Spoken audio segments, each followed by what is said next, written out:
Hey there, and welcome to Laserman Joe's 5-minute reviews. In this section, I will be reviewing some of the items that I've purchased myself, that we've been using around the house, or that I have exposure to, and just give my opinion of what works, what doesn't, etc. What are the pros, the cons, the cost, and would I recommend it to somebody? So a couple of weeks ago, I decided that I wanted to get an external keyboard or a keyboard for my Xbox Series S, because I want to try the keyboard with that, see if it's useful, etc. And I thought I'll get a mechanical keyboard. So I looked around and I found this one, which is a Dierya DK61SE. So Dierya is a brand of Kemove, so it's just one of their brands. And I bought this one, and it looks really nice. It's got a nice heft to it. When you get it in the box, I don't have the box anymore, but you get the keyboard, you get a tool to remove the keys, you get some nice USB-C cable that you can use, and you get a instruction manual that gives you an idea of what the keys work, how the keys work, the lights work, etc. So it's got backlighting. You can change the brightness. You can change how it breathes, and it makes all kinds of running lights, etc. So I was very impressed with it. Entry level, like I said, it was only €25, so I liked it, and the sound, not too bad. Get the nice feel. I liked it up until the point that I actually started using it. The thing that's a bit of a con on this one, and the small layout, is that they had to make some of the keys featured as multiple keys. And the problem I have is that the arrow keys are not dedicated arrow keys. So what you have to do to use it, you have to press the function button on the side here, and then the arrow key up and down, left or right, etc. Now, that's a little bit counterintuitive. I like using the arrow keys to move around stuff, etc. And so to do that, I now have to learn using my pinky and then move around with the keys. So that was a big no-no for me on this keyboard, although I like the rest of the stuff. So much so that I decided to actually buy a bigger one. So this is the T68 SE.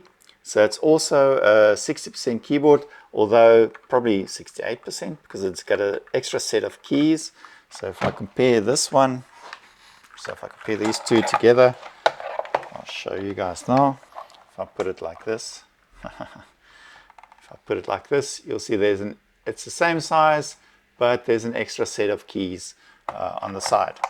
Now that's actually quite useful. The keys are the home, delete, page up, page down keys. And the nice thing about this one is the arrow keys are dedicated. So they work without having to press all kinds of funky function key combos. You can set the lighting, so it's basically you press the function button, and then you have change the order that lights go. You can change switch it on and off. This one only has blue as a backlight, but it's got functions to do like a breathing effect, or it follows you when you press the key, and then it's like the sparkly effect. Quite nice. Sometimes a bit distracting, but at least you can switch it off.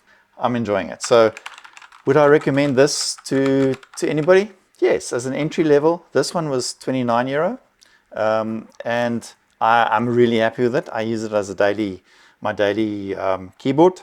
Really love it. The backlight can be distracting at times, so I just switch it off if I feel it distracting. And well, would I recommend it to somebody? Yes, as a matter of fact, I would.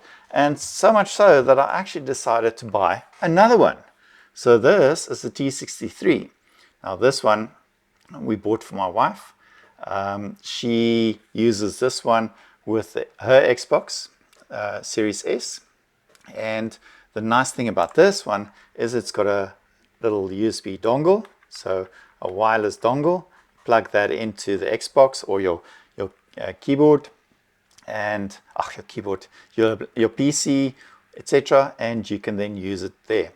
But this one also has layouts for Windows and Mac, so you can decide what kind of layout you want. It's got Bluetooth built in, so you can have multiple, up to 3 Bluetooth devices connected, and you can select which one you want to use or whether you want to use the dongle to connect. So this is quite a feature-rich keyboard. Still the nice feel of the keys, mechanical keys, and this one also came with the key remover tool and a USB-C cable, and very, very nice. This one's got multiple colors as well. Let's see if I can show you. So you can, the nice thing is you can use it as a Bluetooth or you can use it with USB-C. So this one, now the colors are on there. I can change the colors by changing this. There we go.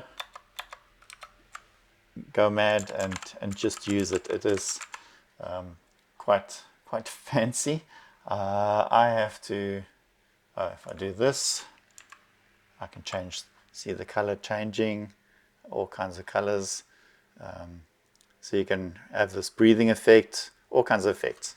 As a matter of fact, with this one, you get quite a layout of functions and features that you have on this keyboard, which is quite nice. And like I said, you can use it plugged in with USB-C. You can use it via Bluetooth. You can also use it via the dongle. So quite a feature-rich keyboard. Recommendations? Yes, I like this. It's a nice entry level. If once you go down the rabbit hole of mechanical keyboards, it just explodes in pricing. This is for me as a daily runner. This is quite cool.